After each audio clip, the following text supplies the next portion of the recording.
இட்லி தோசைக்கு அருமையான தக்காளி சட்னி செய்வது எப்படி? அதுக்கு ஒரு கடாய் எடுத்துக்கோங்க. அதில் நல்லெண்ணெய் ஊற்றிக்கோங்க. அதில் கொஞ்சம் கடலைப்பருப்பு, கொஞ்சம் உளுந்தம்பருப்பு சேர்த்து நல்லா பொன்னிறமாக வறுத்து எடுத்து வச்சுக்கோங்க. அதுக்கப்புறம் வரமிளகா, உரைப்புக்கு தகுந்த மாதிரி வரமிளகா சேர்த்துக்கோங்க. பூண்டு ஒரு 4-5 பல் பூண்டு சேர்த்துக்கோங்க. நல்லா பொன்னிறமாக வறுத்துக்கோங்க. வறுத்துட்டு இந்த சட்னி இட்லி, தோசை இதுக்கெல்லாம் ரொம்ப நல்லாயிருக்கும். அப்புறம் ஒரு 4 பல் பூண்டு சேர்த்துக்கோங்க. அதையும் கொஞ்சம் வறுத்துக்கோங்க. வறுத்துட்டு வரமிளகா சேர்த்துக்கோங்க. வரமிளகா உங்கள் காரத்துக்கு தகுந்த மாதிரி வரமிளகா சேர்த்துக்கோங்க. நான் ஒரு 4 வரமிளகா சேர்த்துக்கிட்டேன். 3 வரமிளகா.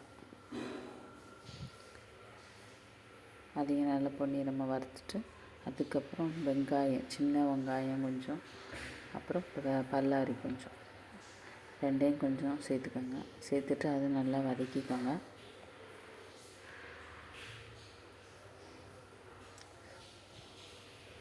வதக்கிட்டு அதுக்கப்புறம் அதுக்கு தேவையான தக்காளி நல்லா வதக்கிடுங்க. வதக்கிட்டு தக்காளி சேர்த்துக்கோங்க. தக்காளி ஒரு ரெண்டு தக்காளி, பெரிய சைஸ் தக்காளினா 2 தக்காளி, அதையும் சேர்த்து நல்லா கொஞ்சம் உப்பு போட்டு நல்லா வதங்கிடும். உப்பு போட்டுனா சீக்கிரம் வதங்கிடும். உப்பு போட்டு வதக்கிக்கோங்க.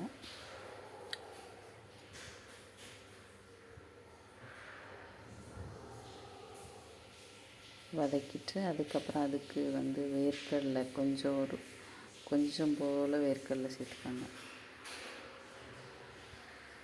அது கொஞ்சம் திக்னஸ் கொடுக்கும். வேர்க்கடலை, பொட்டுக்கடலைன்னா உடச்சக்கடலை, கொஞ்சம் போல் தேங்காய் அதிகமாக சேர்க்கக்கூடாது. கொஞ்சம் தேங்காய், அப்புறம் கொஞ்சம் வேர்க்கடலை, அப்புறம் கொஞ்சம் உடச்ச கடலை, 3ஐயும் சேர்த்து நல்லா வதக்கிடுங்க. வதக்கிட்டு கொத்தமல்லி, புதினா இருந்தால் சேர்த்துக்கோங்க. ஃப்ளேவர் நல்லாயிருக்கும். லாஸ்ட்டில் கொத்தமல்லி, புதினா சேர்த்தா நல்லாயிருக்கும். இந்த கொத்தமல்லி மட்டும் இருந்துச்சு. அதை லாஸ்ட்டில் கொத்தமல்லி ரொம்ப போட்டு வதக்கக்கூடாது. கொத்தமல்லி, புதினா லாஸ்ட்டில் அப்படி போட்டு அப்படி மூடி வச்சாலே போதும். அது சீக்கிரம் வதங்கிடும். அப்படி சூட்லேயே இதாகிடும். அதனால் லாஸ்ட்டில் போட்டாலே போதும். ஆனால் என்கிட்ட கொத்தமல்லி இருந்துச்சு. அதை கொத்தமல்லி கொஞ்சம் சேர்த்து அப்படியே மூடி வச்சுட்டு நல்லா ஆற வச்சுட்டு மிக்ஸி நல்லா குறன்னு ரொம்ப ஃபைனாக இருக்கிறது குறன்னு அரைச்சி தாளிப்பு கொஞ்சம் உளுந்தம்பருப்பு, கொஞ்சம் கருவேப்பிலை தாளித்து ஊற்றிட்டு இதுமாரி செஞ்சு பாருங்கள். இட்லி, தோசைக்கு நல்லாயிருக்கும். பிடிச்சிருந்தா லைக் பண்ணுங்கள். நானும் பப்ளிஷ் எடுத்துக்கலாம். அப்படி தான் வேணும்.